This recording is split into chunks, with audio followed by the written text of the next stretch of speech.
Daytime soap opera fans may know Cady McClain for her winning 3 Daytime Emmy Awards for 3 different characters on 3 different shows on 3 different networks. But she's been a professional actress since the age of 9 in commercials, TV shows, and movies, and she's made a widely acclaimed documentary. Her current gig is with our good friend Brad Forenza and his Around the Sun podcast. We'll talk to Brad later, but first, let's get to know Cady McClain. Cady, come on in. Hey, Amber. Hello there, Cady. So happy to talk to you. Oh, I'm thrilled to be here. Thank you so much for having me. It's nice to be had, isn't it? It is. Yes. All right, Cady, I mentioned you started actressing at the age of 9. How did that start? It's crazy. I was in a dance class, and another girl in my class was doing commercials, and I was like, I want to do commercials. And somehow or other, I convinced my mother to send out pictures of me. I was already doing shows, Music Man, Finian's Rainbow, little college shows that were super fun. And the one kind of cool thing that I did was I was in the Guinness Book of World Records, which very few people really know. I was one of hundreds of dancers, and I was one of the youngest, so I was on the front row. And as the camera went by, we were all dancing the same routine at the same time for the same, a very long period of time. And it was on television. So when I saw myself on television, I was like, oh, of course, that's my life. I must be on television. God, what was your award? What was you? What got you in the Guinness Book? Most dancers dancing the same routine at the same time. It was the 70s, darling. So people thought that was a very fun thing to do. Yeah. So. I remember the 70s very, very well. Right. What were some of your first commercials or your first professional gigs? The Band-Aid commercial. Did you get to sing? Did you get to sing the song? I did. I am stuck on Band-Aid brand because Band-Aid stuck on me. I washed a horse. And then I guess one of the other ones that was one of my first was an episode of Lou Grant, where I played the paper girl, and he was the paper, journalist going back to his hometown to see who was the local paper boy, and it turned out it was a girl. So that was fun. I got to go to Oregon for that, and movies like My Favorite Year and Pennies from Heaven. Tell me about Pennies from Heaven. Tell me about some experiences with Pennies that. from Heaven was the last movie musical ever produced or made at MGM Studios when it was MGM on the west coast here of the west coast of the country, but it's the west side, I guess you would say, of Los Angeles. And it was magical. It was with Steve Martin and Bernadette Peters. And I was one of a handful of children that turned from poor little orphan children in a school that Bernadette Peters was teaching into these magical children in white dresses tap dancing on top of tiny little white pianos. And so I got to work at the MGM set for 3 weeks. The choreography was by a fellow named Danny Daniels, who I was taking dance classes with. So that's how that all kind of rolled into happening. And it was one of the most magical experiences of my life. Herb Ross directed it, and he was like the old school kind of like 70s directors with the shock of white hair, telling everybody, what to do. It was beautifully directed. And it was, there were pennies in the street when we came to work, these little golden tiny pennies. So I scooped them up. I still have some, which were great. And I feel so lucky. I think I posted a picture of me in the little dress with 2 of the boys on my Instagram page. If you want to see it, it was really quite an experience. I feel very blessed to have been able to do that. Yeah. How much time did you spend with Steve or Bernadette? Well, I think we were with Bernadette for I think a good 2 weeks of shooting, and then Steve came by both the rehearsals and the shoot to say hi to all the kids, and he was lovely. They were just lovely. How exciting! How exciting! And they're still working. I'm still working. Yes, I grew up as a teenager here in Los Angeles and did shows like St. Elsewhere and Cheers. Then when I was 17, I moved to New York. Was doing independent film and shows like Spencer for Hire, and I got all my children there when I was just turned 19. And then I kept in New York doing theater. I did a second stage show called The Red Address by David Ives, which was wonderful to do with a fellow named Kevin Anderson. That was a magical experience. And tell me about getting started in the soaps. How did that come about? Well, it's kind of a sad story. I was working on a film at the time, and my mother came down with breast cancer. And because she was a single mother, I thought to myself, I need a job. How am I going to help take care of my mom? So I was kind of racking my brain for all the jobs that an actor can do that are like consistent income. And I was like, soap operas. If I get a soap, I'll be able to take care of her. So I just kept auditioning, and I have to tell you, some of my auditions were really, really bad. I had a screen test for Guiding Light in which I completely blanked out. There were like dust motes floating before my eyes. I couldn't remember my lines. There was this voice coming over the speaker going, Cady, Cady. I was like, what, who? I mean, it was just really hard because soaps are so fast, and you have to learn your lines, and you're just thrown onto the set. And so thank goodness I finally got another chance to screen test for All My Children. The first one I had to turn down because I had a pilot that might have been picked up, and then it didn't get picked up. That was with Michael McKean, which was great. I would have loved that. But I also really loved this character of Dixie on All My Children. She was just really unique and special to me.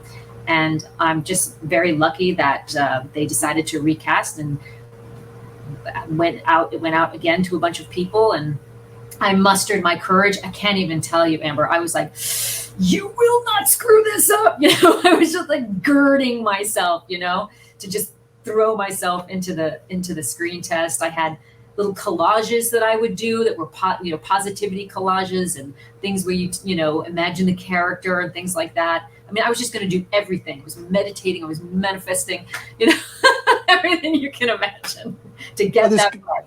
This character, was it a new character, or were you taking over from someone?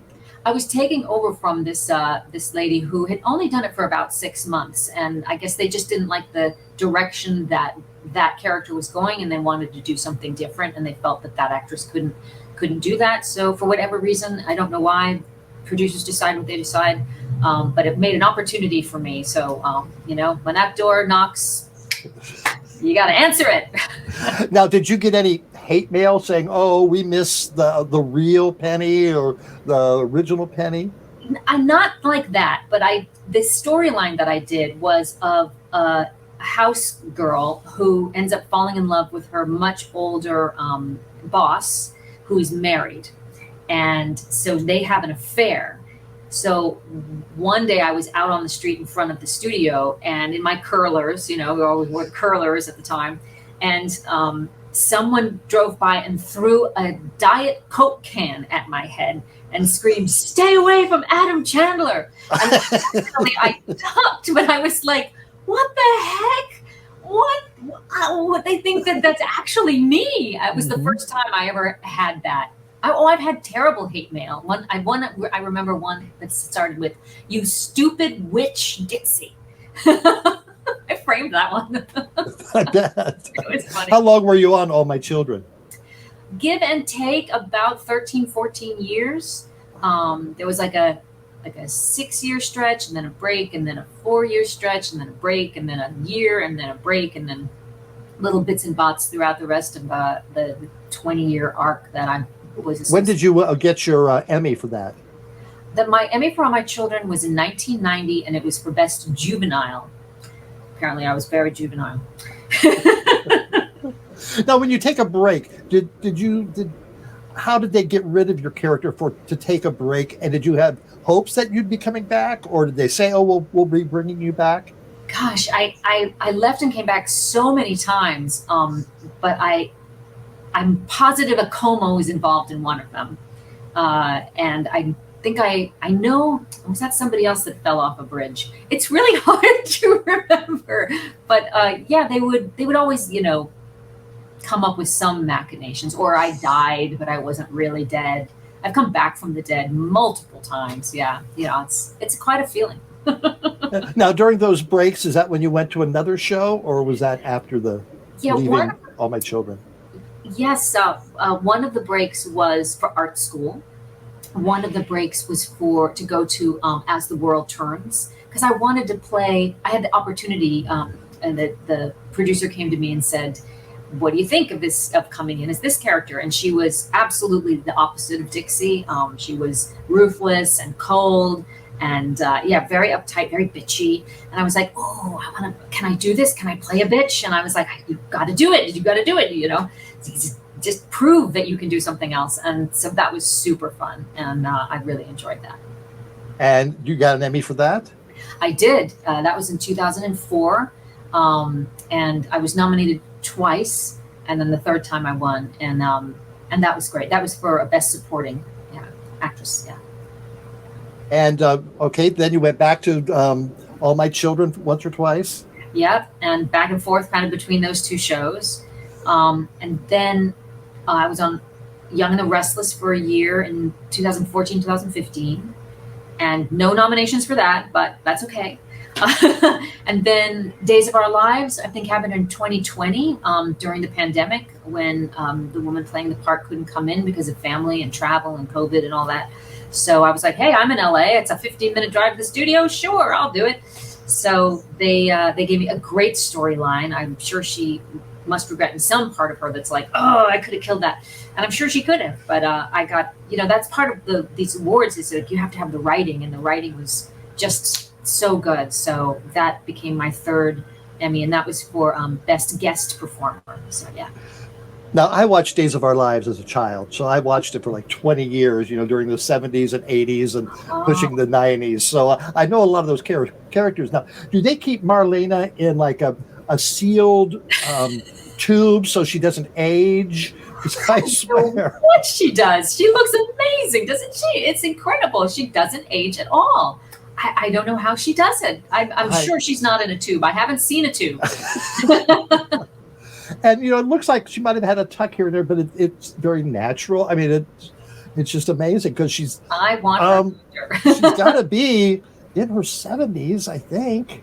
Yeah, I know. I think at a certain age, I've noticed though, like with a lot of people at a certain age, they're like, "There's no more number." They just stop counting, right? You're like, "I stopped at 35. I'm forever 30," or like, "I've stopped at 45," and that's it. And it's fair enough. Why not? I say. That's That's great. I know. I love Days of Our Lives. It was always Stefano and who's the other bad guy, Aniston, John Aniston's character. Yes, yeah. One would go away and then the other would take over, and then they'd be back and forth. That was a fun show to watch. Yeah. All right, so tell me about your documentary.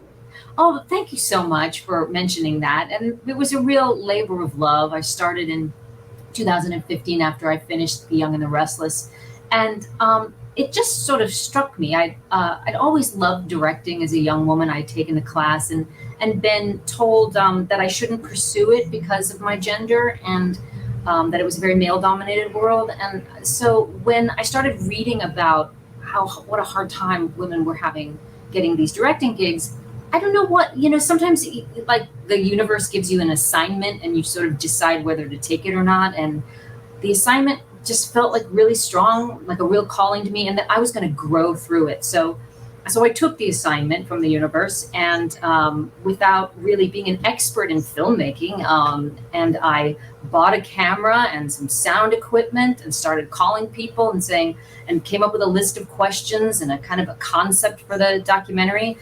And I'm very proud first of all, how many people wanted to talk to me, which was wonderful, and what wonderful conversations we had. I mean, I'm still mining this material. I'm working on it now, pulling some of the best quotes to continue to try to help, people who are female identifying that want to, continue to work really, that are also older, over 40 or over 50. So that they can continue in their careers, because sometimes, at least for me, I find like the older I get, the better I get, and kind of the more interesting I get. And I feel like I know myself better. And if that's true for me, well, that has to be true for everybody else. So I also think that when, I'll get back to the story of the documentary, but to get off on the philosophy of it for a minute, like when people need to have their stories told by the people who have lived them. It's so important, that sort of integrity of the individual vision, right? So it has an opportunity to sort of touch people on a more on a more real level, if you will, right? because they know that the person telling the story understands the journey. So well, we have a clip or a short video about the documentary. Russell, run that, please. Thank you. It's not that you just want 1 million women to be directors or actors or whatever. You want 1 million women with points of view, women who have a vision, women who want to say something. Those are the women you want. You have to look at any woman who makes it, and you have to think, that is phenomenal. It is phenomenal because the odds are against her. We need women's voices. We need women's stories. Our world depends on it. I truly believe that. All things turn around, it's going to turn around for women. There's no one right way, so you have to find your way. You have the power when you have the imagination. We have more power than politicians. We have to generate constantly. Perseverance is the key. The way to persevere is to innovate.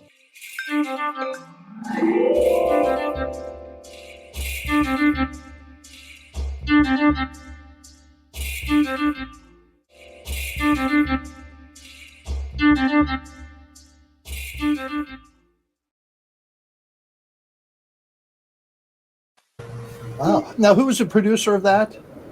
Myself, John Lindstrom, Lee Liu, Kimberly McCullough, Amanda Quinn Olivar, and Eva Paris Cincinnati. Yeah. The graphics were great. Who did those for you? That's a woman named Javiera Lopez out of Chile. I found her on online, and I was just like, wow. And so we did all the work remotely, passing the animations back and forth. Yeah. Tell me some of the stories you heard. Oh my gosh. I mean, boy.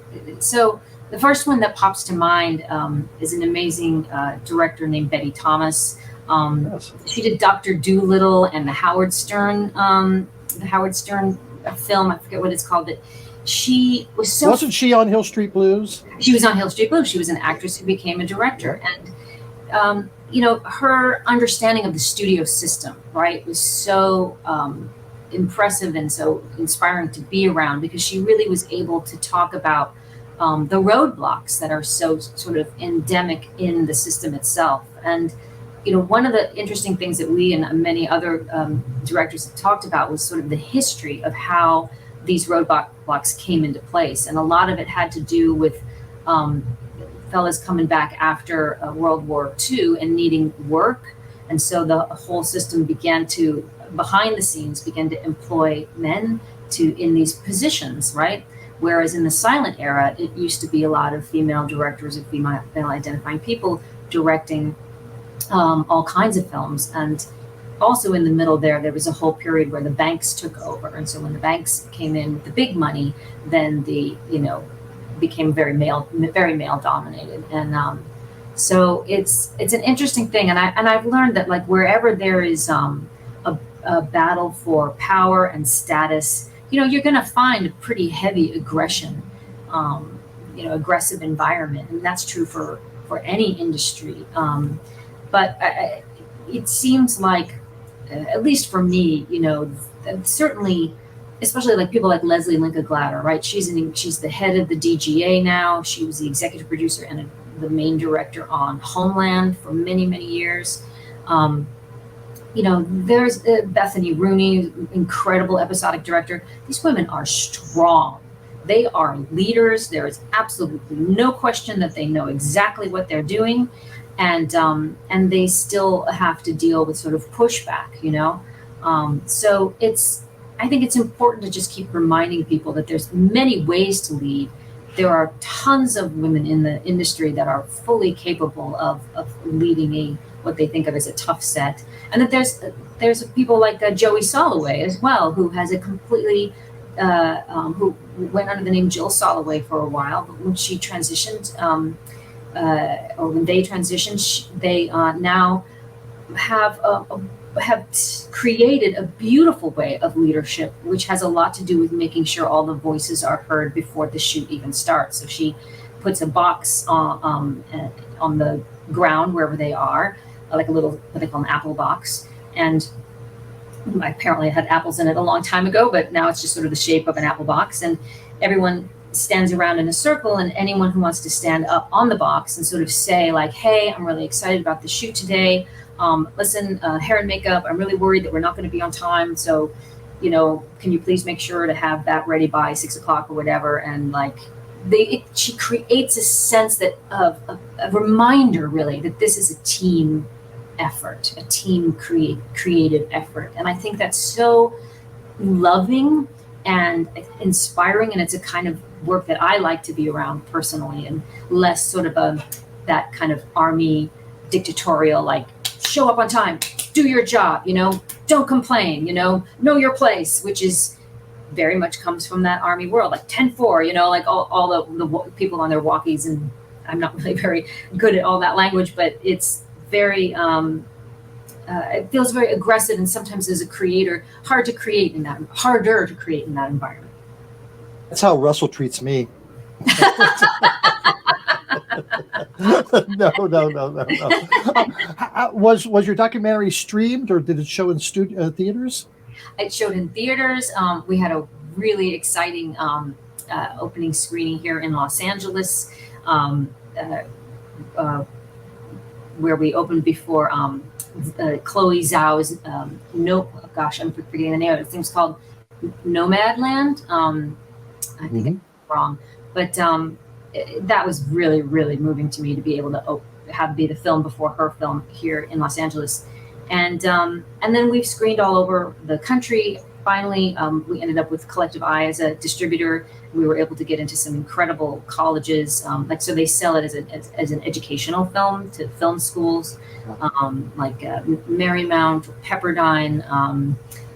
There's, we're in the New York Public Library. I mean, from high to low, which was really the goal for me, to make sure that it was accessible. And now it's on Canopy, which is an educational website, streaming site, where it's in libraries, so anybody can have access to it all over the world, and on Vimeo, which is like a easy site that you can just go to right now and like type it in, and there it is for you to see.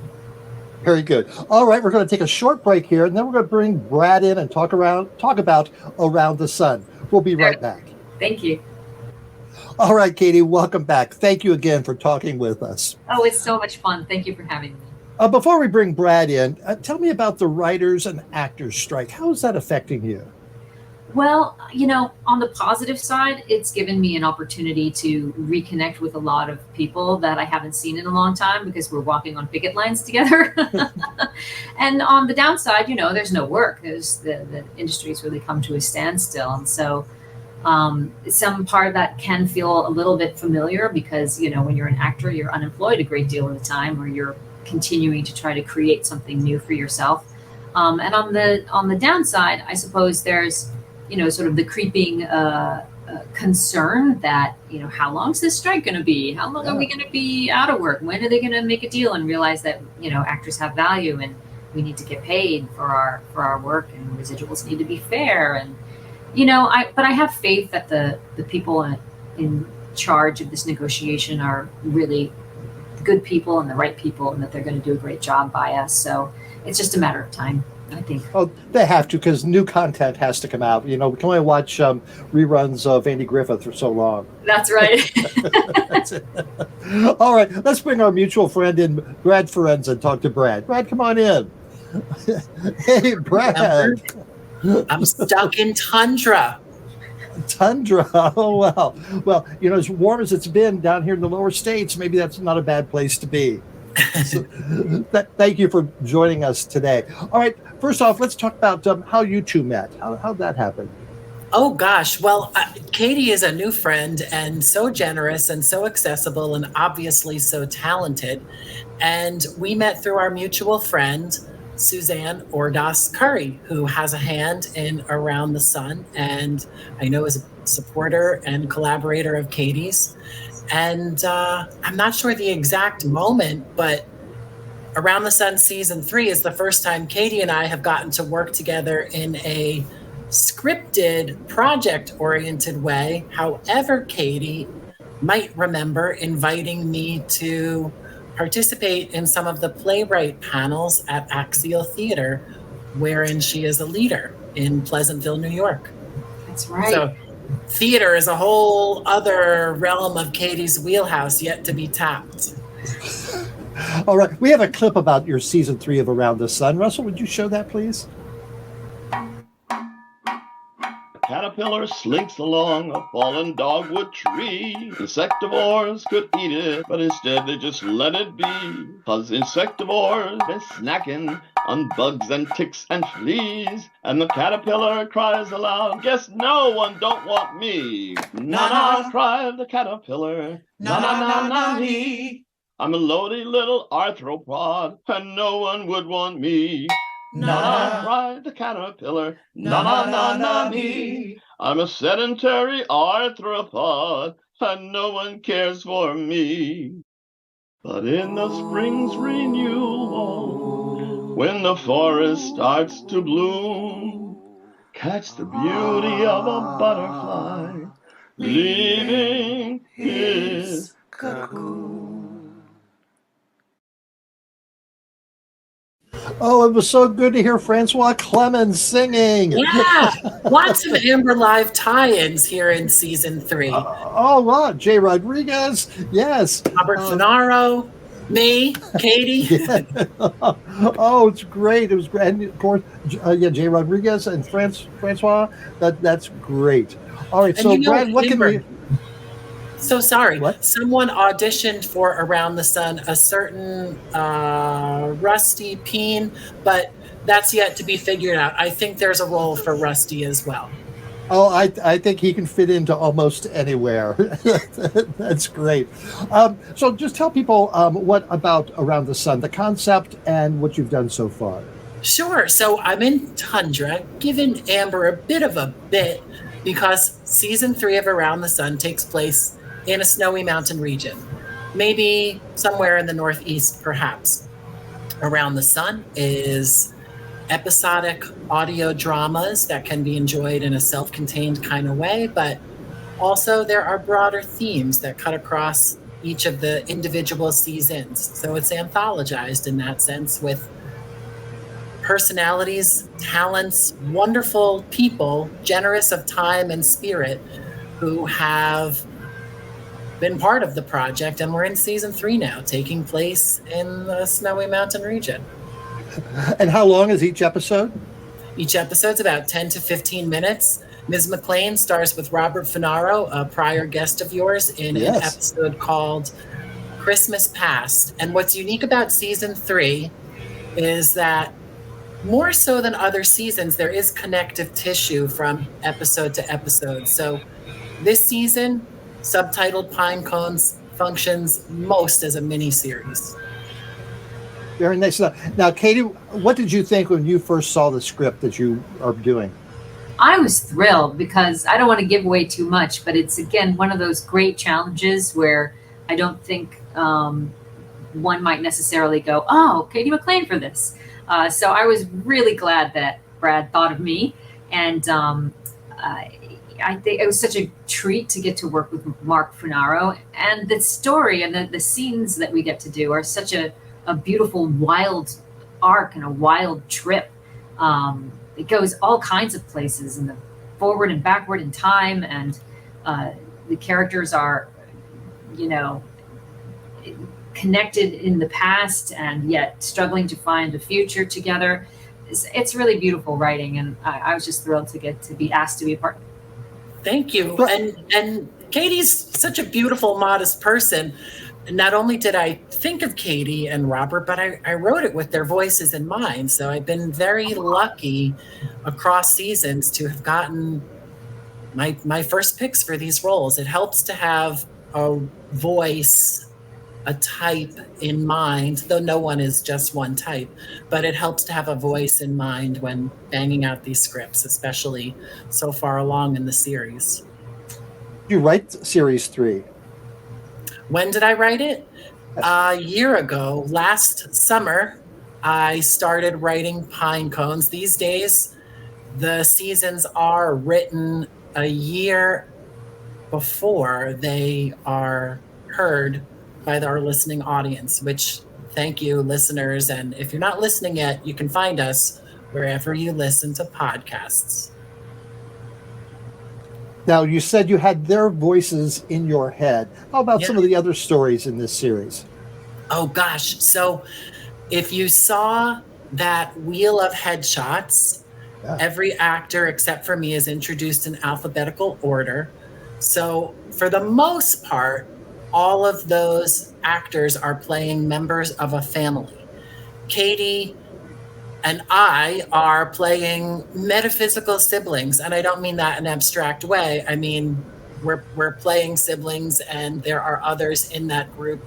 Jay Rodriguez, Judy Gold, and Estelle Parsons plays the mother. I know, it's wacky, right? Here in season 3, that all of this is coming true, and it came true in season 2, and it came true in season 1 as well, working with Dreamcast. And in season 1, disproportionately, I had the privilege of being mentored and coached by a lot of those awesome folks. Estelle Parsons. How did you get Estelle Parsons?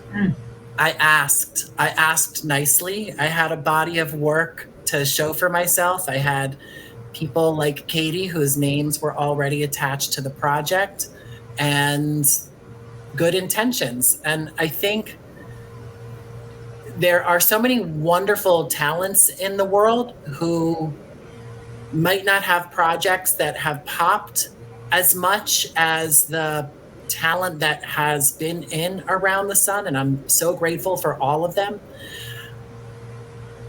I think